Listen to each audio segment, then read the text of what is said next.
नारायणं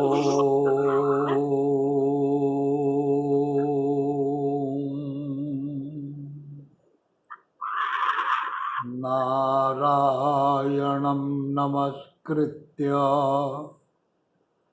नरं चैव नरोत्तमं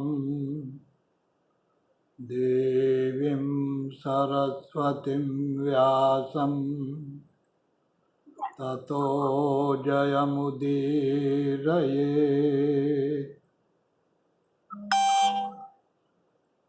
आज शुक्रवार का दिन है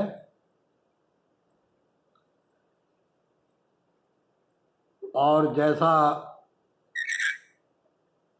निरंतर चल रहा है हमारा ये सत्संग अविकल रूप से निरंतर चला, चाहे कर्फ्यू है,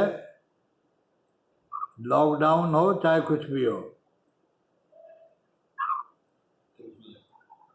ये बड़ी प्रसन्नता की बात है कि हमने अपनी निष्ठा को, अपनी निरंतरता को हर स्थिति में बनाए रखने का प्रयत्न किया है। हमारे इस प्रयत्न का लाभ दूसरों को मिलता है या नहीं मिलता है, ये तो उनकी ग्रहण करने वाली शक्ति पे निर्भर करता है। लेकिन एक बात जरूर है, हमें लाभ मिलता है।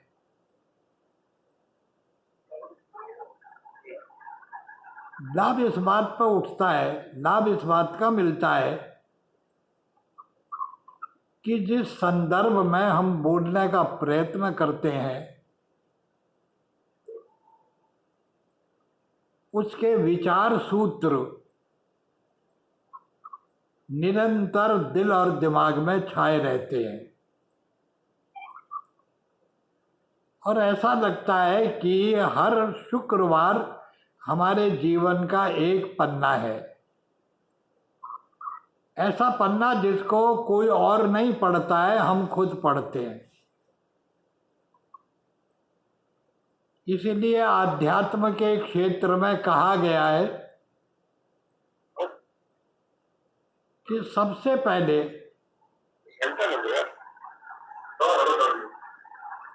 आत्मा के लिए आत्मा वा अरे द्रष्टव्य श्रोतव्य मंतव्य निदिध्यासितव्य। उपनिषद ने बड़ी सुंदर बात कही है। आध्यात्म का तात्पर्य थोड़ी देर के लिए आस्तिक होकर परमात्मा के बारे में सोचना ही नहीं है। आध्यात्म का अर्थ होता है आत्मज्ञान के बारे में, अपने स्वयं के बारे में, अपनी क्षमताओं के बारे में, अपनी योग्यताओं के बारे में,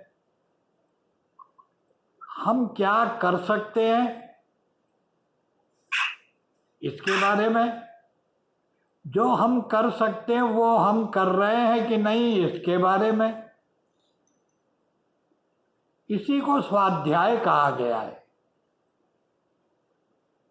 आत्म अध्ययन का मतलब, आत्मावलोकन का मतलब, रेट्रोस्पेक्शन का मतलब क्या होता है?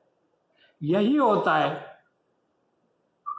कि जितनी संभावनाएं हमारे पास हैं, प्रकृति ने, परमेश्वर ने बड़ी करुणा करके हमें जो परिस्थितियां दी हैं और उन परिस्थितियों से सामंजस्य करने के लिए जो इंस्ट्रूमेंट हमको दिए गए हैं, जितने भी यंत्र उस परमात्मा ने हमें दिए हैं, हम उन यंत्रों के द्वारा अपनी स्थिति और परिस्थिति में सामंजस्य कर पा रहे हैं या नहीं कर पा रहे हैं। अपने जीवन के बारे में गहराई से विचार करना, यही आध्यात्म है। परमात्मा को खोजना नहीं है, वो कोई खोया हुआ थोड़ी है, वो छिपा हुआ भी नहीं है, खोया हुआ भी नहीं है। हम में और परमात्मा में जो दूरी है वो देश की दूरी नहीं है कि वो हमसे 10,000 किलोमीटर दूर है कि 1,00,000 किलोमीटर दूर है। परमात्मा में, जीव में और ब्रह्म में, हम में और परमात्मा में देश की दूरी नहीं है। और एक बात और भी है,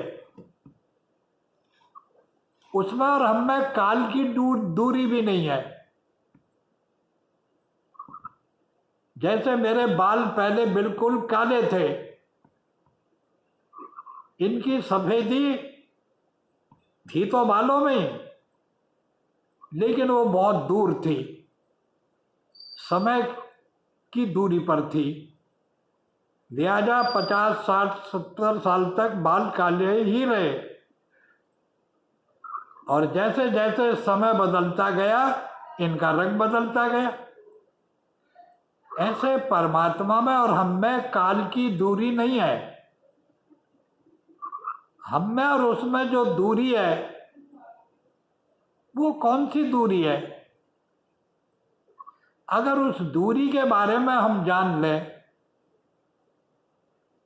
तो हम जितनी जानकारी प्राप्त करते जाएंगे उतना वो हमारे समीप आता चला जाएगा।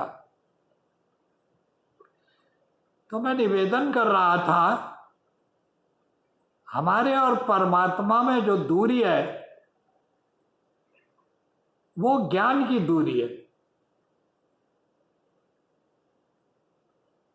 अगर ये ज्ञान की दूरी दूर हो जाए, अर्थात हमारा अज्ञान जितना कम होता जाएगा, हम उतना उसके समीप होते चले जाएंगे। जीव और ब्रह्म में दूरी ज्ञान की है। इसलिए उपनिषद कहते हैं कि ज्ञानम ब्रह्म ज्ञानमनंतम सत्यम, कि वो ब्रह्म ज्ञान है, अनंत है, सत्य है। इसीलिए वेद आदि शास्त्र कहते हैं कि परमात्मा क्या है? ज्ञान स्वरूप है। जब आप ज्ञान की उपासना करते हैं, जब आप ज्ञान को प्राप्त करने के लिए प्रयत्न करते हैं, जब ज्ञान को पाने के लिए आप तपस्या करते हैं, परिश्रम करते हैं, तो ज्ञान आपको प्राप्त होता है। और जैसा ज्ञान आपको प्राप्त होता है, आप वैसे ही तो बनते चले जाते हैं। अगर आपको उच्च कोटि का ज्ञान मिलता है तो जीवन उच्च कोटि का हो जाता है। उत्तम ज्ञान मिलता है तो मनुष्य नरोत्तम हो जाता है। और जब अधम मार्ग मिल जाता है तो जो नरोत्तम बनता है वही मनुष्य अधम भी हो जाता है। मैंने आपको पिछली बार शुक्रवार को एक बात कही थी, मानव जीवन की संभावनाएं बड़ी उच्च कोटि की हैं। अभी बड़ी सुंदर बात शर्मा जी कह रहे थे स्वामी शंकराचार्य के विषय में, शास्त्रार्थ हुआ था उनका। उस शास्त्रार्थ में उन्होंने पर काया प्रवेश विद्या के द्वारा एक राजा के शरीर में अपने को प्रवेश पा लिया था। फिर शास्त्रार्थ लड़ा था उन्होंने अनुभव करके। देखो, जब भी महापुरुष उत्पन्न होते हैं, जब उनका जीवन चमत्कारिक क्षेत्र में होकर के गुजरता है, वो कुछ अनूठा कर लेते हैं, कुछ अद्भुत कर देते हैं, कुछ आश्चर्यजनक कर देते हैं, तो उनके व्यक्तित्व के चारों तरफ एक आभा मंडल बन जाता है, जिसको उनके मानने वाले भक्त लोग नाना प्रकार से उसकी व्याख्या करने लगते हैं। ऐसा ही प्रश्न उपनिषद में भी आया है। प्रश्नोपनिषद में गुरु और शिष्य चर्चा कर रहे थे, सृष्टि के बारे में बात हो रही थी। सबसे पहला प्रश्न जो बचपन से ही पैदा होता है, जो हमारी जिज्ञासा का मूल है, आपका भी मूल है। चंद्रमा को देख के आपने भी उसको समझने की कोशिश की होगी। जीवन को देख करके कैसे बच्चा प्रश्न कर लेता है। घर में कोई छोटा बच्चा होता है और दूसरा बच्चा आ जाए, अरे वो बच्चा खुद भी ये प्रश्न करता है, मैं कहाँ से आया। माँ बाप कहते हैं हम तुझे हॉस्पिटल से लाए, नर्सिंग होम से लाए, इतने पैसे में खरीदाए। ये प्रश्न बच्चों में भी पैदा होता है कि मैं कौन हूँ, मेरा उत्स क्या है, what is the fountain head of my life, मेरा जीवन कैसे प्रारंभ हुआ, मैं कैसे आपके घर में आया। ये प्रश्न उपनिषद में भी उठा। जब प्रश्नकर्ता ने गुरु से पूछा कि इतना अनंत ब्रह्मांड कैसे प्रकट हो गया, ये जीवन की समस्या, riddle of life, what is it, ये जीवन की पहेली क्या है। अभी तो हम ये भी नहीं जानते कि जिंदगी क्या है। वर्तमान टेक्नोलॉजी में हमने मौत की परिभाषा तो सीख ली कि sedation of brain function is death, ये तो हमने निकाल लिया। लेकिन जरा मेडिकल साइंस से पूछो कि व्हाट इज लाइफ, शायद जवाब नहीं मिल पाएगा, क्योंकि हमने जीवन की खोज ही नहीं करी। खोज तो रोगों की होती रही, मृत्यु के भय से हम उसको खोजते रहे कि मौत क्या है। दुखों को तो खोजते रहे, दुख के कारणों को खोजते रहे, लेकिन सच बताओ सुख क्या है, कभी खोजा तुमने? जानने की कोशिश करी कि सुख क्या है, ये कैसे प्राप्त होगा, ये कब प्राप्त नहीं होता है। हमारी अप्रोच ही नेगेटिव रही। हम दुखों की निवृत्ति के बारे में सोचते रहे, हमने कभी सुख प्राप्ति की बात नहीं सोची। संसार में विचारधारा के दो ही रूप हैं। जो दुखों से निवृत्ति चाहते हैं वो प्रकृति की ओर चलते हैं, मैटरलिज्म की ओर चलते हैं, भोगवाद की ओर बढ़ते हैं। वो सोचते हैं कि भोग पदार्थ प्राप्त होने से ही सारे सुख प्राप्त हो जाएंगे। दुखों की निवृत्ति करने का उपाय यही है कि अधिक से अधिक धन हो, अधिक से अधिक सुविधाएं हो, हमारी आकांक्षाओं की पूर्ति हो, महत्वाकांक्षाओं की पूर्ति हो, हमारी जरूरतों की पूर्ति हो, हमारे पास किसी चीज का अभाव न हो। टोटल नेगेटिव अप्रोच है। हमारे पास क्या हो ये चर्चा ही नहीं है।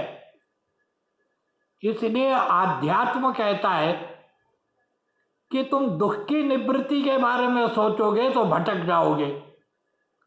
तुम्हारा लक्ष्य सुख होना चाहिए, सुख की प्राप्ति होनी चाहिए।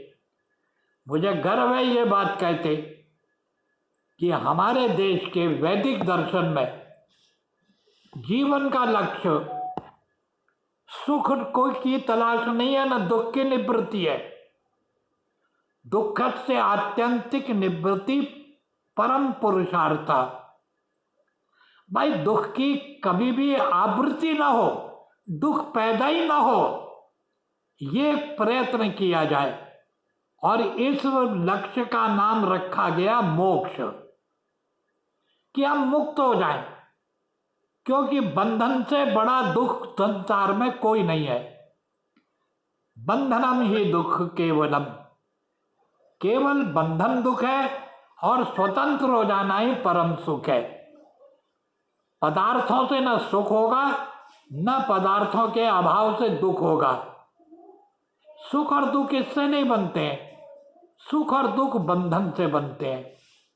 जब आदमी बंधा हुआ है, चाहे वो वासना में बंधा हो, इच्छाओं में बंधा हो, आदतों में बंधा हो, संस्कारों में बंधा हो, अगर वो बंधा हुआ है तो दुखी है। और जब वो हर बंधन से मुक्त है तो ससीम में चला गया, असीम में हो गया। तो बंधन मुक्ति को मोक्ष कहा गया है।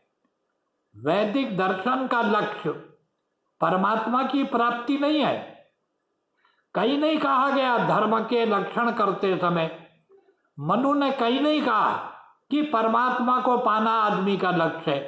नो, परमात्मा तो तुम्हें पाने की जरूरत ही नहीं है। परमात्मा तो भाव है कि स्थिति है, वो स्थिति तुमको पैदा करनी है। परिस्थितियां तो अपने आप बन जाएंगी अगर तुम्हारी स्थिति अच्छी होगी। तो मैं निवेदन कर रहा था, इसीलिए मनु ने धर्म के 10 लक्षण देते समय कहीं ईश्वर प्रणिधान की बात नहीं करी। बात करिए धृति क्षमा दमो स्तेयम शौचम इंद्रिय निग्रह धीर विद्या सत्यम अक्रोधम दशकम धर्म लक्षणम। धर्म का लक्षण ये कि आपकी क्वालिटी ऑफ लाइफ क्या है, what you possess, what you have, it can not determine your quality of life. आपकी क्वालिटी ऑफ लाइफ वो है जिसको आप जीते हैं, जिसको आप जी रहे हैं। आप किस स्थिति में जी रहे हैं, इससे धर्म बनता है। आपकी परिस्थितियों से धर्म नहीं बनता है, आपकी स्थिति से धर्म बनता है। इसलिए धर्म का ताल्लुक जीवन से है, पूजा पाठ से नहीं है। आध्यात्म का अर्थ भी पूजा पाठ नहीं है। निरंतर पूजा पाठ करते रहें, खुदा का नाम लेते रहें, रात दिन राम राम भी करते रहें, लेकिन अगर हमारे पास विचार ही नहीं है, ज्ञान ही नहीं है, तो हम परमात्मा से बहुत दूर हैं। क्योंकि परमात्मा में और हम में जो दूरी है वो ज्ञान की दूरी है। तो उपनिषद ने कहा, जब ये प्रश्न किया शिष्य ने, तो उसको एक शंका हुई। शिष्य ने पूछा कि महाराज, मैं आपसे सृष्टि के प्रारंभ की बात कर रहा हूँ, एक बात तो बताओ कि आप जो भी कुछ जवाब मेरे को दोगे, इसका ऑथेंटिसिटी क्या है? क्या ये आपने देखा है, ये आपका अनुभव है? आप कैसे कहते हैं कि सृष्टि इस प्रकार से पैदा हुई? ये तर्क किया शिष्य ने गुरु से कि ये बताइए कि आप जो भी मुझे विद्या पढ़ा रहे हैं, आखिर उस विद्या की ऑथेंटिसिटी क्या है? कैसे हम इसको विश्वसनीय माने? किसी लैब में ट्राई करा है, कोई एक्सपेरिमेंट किया है, कितने साल चला है, क्या प्रयोग किए गए? जो भी कुछ सत्य आप प्रदर्शित करते हैं, उसकी विश्वसनीयता का आधार क्या है? और उपनिषद ने इसका बड़ा सुंदर उत्तर दिया। मैं निवेदन कर रहा था उस शर्मा जी वाली बात को कि जब शंकराचार्य जी से काम के विषय में प्रश्न किए तो वो तो ब्रह्मचारी थे, उनको परकाया प्रवेश करनी पड़ी। उपनिषद में भी यही प्रश्न किया कि जो शंकाएं हम कर रहे हैं, जो समाधान आप दे रहे हो, इसकी प्रामाणिकता क्या है? तो मैं आपको निवेदन दूं कि इसकी प्रामाणिकता का उत्तर भी उपनिषद देता है। कहता है एक प्रामाणिकता है ते ध्यान योगानुगत अपश्यन। चेतना के धरातल पर जब मनुष्य खड़ा होता है तो सारा ब्रह्मांड चेतना से परिपूर्ण है। ऐसी कोई जगह नहीं है ब्रह्मांड में जहाँ पर जीवन न हो। आत्मानम पूरितम सर्वम, ये पूरा ब्रह्मांड आत्म तत्व से भरा हुआ है। और आत्म तत्व की चेतना से जब जुड़ता है तो संसार की हर चीज उसके सामने स्पष्ट हो जाती है। वो ध्यान योग में जाकर के उन्होंने मालूम किया। मैं तो कभी कभी सोचता हूँ, जिसने एक और एक दो सोचे थे वो कितना बड़ा आविष्कारक होगा, जरा कल्पना करिए। जिसने अग्नि को जला करके पहली बार चूल्हा जलाया होगा, शायद वो आइंस्टीन से भी बड़ा वैज्ञानिक होगा। कितना बड़ा चमत्कार किया गया होगा जब भोजन का आविष्कार हुआ, भोजन बनाने का आविष्कार हुआ। क्या ये सारे प्रयोग करके देखे गए? बड़ा कठिन हो जाएगा। ये प्रयोग करके नहीं देखे गए, ये ध्यान सिद्ध थे, ध्यान सिद्धि में प्राप्त किया इसको।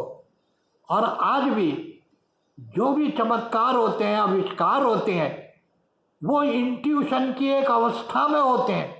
और इंट्यूशन को ही डीप डेलिब्रेशन कहते हैं, कॉन्टेम्पलेशन कहते हैं, मेडिटेशन कहते हैं। ये गहरी चेतना की अवस्था में सत्य का दर्शन होता है। सत्य बुद्धि में प्रकाशित नहीं होता, आत्मा के धरातल पर प्रकाशित होता है। न्यूटन ने मालूम कर लिया था। क्या न्यूटन से पहले सेब नीचे नहीं गिरते थे? आम टूट के नीचे नहीं गिरते थे, पत्ते टूट के नीचे नहीं गिरते थे, गिरते थे, पर किसी ने सोचा नहीं। न्यूटन को 9 साल लगे थे सोचने में, 9 साल। अर्थात इंट्यूशन को इंटेलेक्चुअल लेवल पर ट्रांजिस्ट करने के लिए, ट्रांसेंडेंटल नॉलेज के लिए 9 वर्ष उसने प्रयत्न किया, तब किया। तब ग्रेविटेशनल फोर्स की थ्योरी का जन्म हुआ था। ये सारे आविष्कार इंट्यूशन की स्थिति में होते हैं, एक एक कदम करके नहीं होते हैं, इंट्यूशनली होते हैं। तो मैं निवेदन कर रहा था, जो आत्मा के धरातल पर सत्य का अनुभव होता है, वो अनुभव ऑथेंटिक होता है। उसी ज्ञान के आधार पर ऋषि मुनियों ने संसार की व्याख्या करी, जीवन की व्याख्या करी, वेदों ने उसी की व्याख्या करी। और वही बीज रूप से हमको सृष्टि के प्रारंभ में प्राप्त हुआ। अगर वो ज्ञान प्राप्त ना होता तो हम ज्ञान का विकास कर ही नहीं सकते थे। और एक बात याद रखिए, ज्ञान स्वयं विकसित नहीं होता है, इसका तो बीज होता है। और बीज जैसा होता है वैसा ही पौधा उत्पन्न होता है। न ज्ञान आप जनरेट कर सकते हो, न ज्ञान आप पैदा कर सकते हो, न आप ज्ञान का विकास कर सकते हो। जिसको ज्ञान कहते हैं, रियलिटी कहते हैं, ट्रुथ कहते हैं, वो that already exist in the universe, वो रियलाइज होता है। इसलिए जो ज्ञान के दृष्टा थे उन लोगों को ऋषि कहा जाता था। ऋषि शब्द का यही अर्थ महर्षि यास्क ने दिया है। ऋषियों मंत्र दृष्टारा, जो कॉन्शस पे, जो चेतना के धरातल पर अनुभव करते हैं, बुद्धि के धरातल पे नहीं, मन के धरातल पे नहीं, चेतना के धरातल पर जो सत्य अनुभव होता है, उस सत्य को ज्ञान कहते हैं। और वो ज्ञान जब उत्पन्न होता है तो जिसमें वो ज्ञान होता है वो ज्ञान के समान परिवर्तित होने लगता है। मुझे एक पंक्ति याद आई, स्वामी दयानंद से किसी ने पूछा कि परमात्मा की उपासना करने का क्या अर्थ है, और उस साधु ने बड़ा फक्कड़ी उत्तर दिया कि उसके से गुण कर्म स्वभाव अगर तुम में बढ़ रहे हैं तो तुम परमात्मा की तरफ जा रहे हो, और अगर उसके से विपरीत में गुण कर्म स्वभाव बढ़ रहे हैं तो तुम परमात्मा से दूर जा रहे हो। और परमात्मा के सबसे बड़े गुण स्वभाव 3 ही है, मैत्री, करुणा और दया। मैत्री, करुणा और दया, ये 3 गुण परमात्मा में, जिनमें ये 3 गुण उत्पन्न हो जाते हैं उनका रूप बदलने लगता है, वो जीव से ब्रह्म रूप की ओर ट्रांसफॉर्म होने लगते हैं। वो ही लोग मनुष्य से लोकोत्तर जीवन में आ जाते हैं। वो दशरथ के पुत्र होते हुए लोकोत्तर मर्यादा पुरुषोत्तम बन जाते हैं, राम बन जाते हैं। और जो उल्टे मार्ग पर चल पड़ते हैं वो ऋषियों के वंश में जन्म लेकर रावण जैसे अधम हो जाते हैं। तो मानव जीवन, आपकी चेतना का जो धरातल है, इसका एक सिरा तो आपका द्युलोक में है, इसका एक सिरा इस पृथ्वी के ऊपर है। जब आप द्युलोक के मार्ग पर चढ़ते हो तो उच्चतर धरातल पर उठते चले जाते हैं, मनुष्य से अति मानव बन जाते हैं, पवित्र मनुष्य बन जाते हैं, डिवाइन लाइफ हो जाती है, आदमी देवता बन जाता है, फिर आगे इवोल्यूशन करता है। तो फिर ब्रह्म उपासका ब्रह्म एव भवति, ब्रह्म की उपासना करने वाला स्वयं भी ब्रह्म रूप होने लगता है। ये उपनिषद हमारे इस विषय में व्याख्या करते हैं। तो मैं निवेदन कर रहा था कि सत्संग का सबसे बड़ा लाभ ये है कि हमारी संभावनाएं कितनी बड़ी हैं, परमात्मा ने कितनी बड़ी कृपा करी, हमको ऐसा सुंदर मन दिया, ऐसा सुंदर चित्त दिया, ऐसी बढ़िया आँखें दी, सोचने की शक्ति दी, अंतःकरण दिया, ज्ञानेंद्रियाँ दी, कर्मेंद्रियाँ दी। ओ भैया, इतना सारा सामान लेकर, इतनी संभावनाएं लेकर क्या प्राप्त किया? जितने बूढ़े आदमी से पूछो कहो भाई क्या हाल है, कहेगा मेरे दुखी है। अरे भैया तू दुखी है क्या? बोले कब से दुखी है? बोले हम तो साहब जन्म से ही दुखी हैं। तो तू मर क्यों नहीं गया अब तक? काय को जिंदा बैठा है भाई? अरे मेरे मित्रों, हम दुखी इसलिए हैं कि हम अपने संभावनाओं को, अपने इंस्ट्रूमेंट्स का प्रयोग ही नहीं कर रहे। अगर हम मन का प्रयोग करें, चित्त का प्रयोग करें, बुद्धि का प्रयोग करें, आत्मा का प्रयोग करें, ज्ञानेंद्रियों का प्रयोग करें, ऋषियों के ज्ञान का प्रयोग करें, अपने सामर्थ्य का प्रयोग करें, हम अपनी शक्ति का प्रयोग करें, तो ऐसी कौन सी चीज़ है जो हमें प्राप्त नहीं हो सकती? हम ही राम बन सकते हैं और हम ही अधम होकर के रावण बन सकते हैं, हम ही कृष्ण बन सकते हैं और हम ही कंस बन सकते हैं। कितनी बड़ी संभावना हमारे पास है। उन संभावनाओं के दरवाजे खोलने का काम ये सत्संग करता है। ये सत्संग आपको कुछ दे या न दे, लेकिन हमारी चेतना को तो झिझोड़ देता है कि हमको कुछ होना चाहिए, हमें कुछ लाभ लेना चाहिए अपनी जिंदगी का, हर सांस का, हर क्षण का, हर पल का, हर पैसे का, हर चीज़ का आनंद लो। आपके पास बच्चे हैं, उनका आनंद लो, मित्रों का आनंद लो, शत्रुओं का भी आनंद लो। ये संसार आनंद से परिपूर्ण है। आपको आनंद प्राप्त होगा, आप लेने वाले बने। मेरे ख्याल से पर्याप्त है। ओम शांति।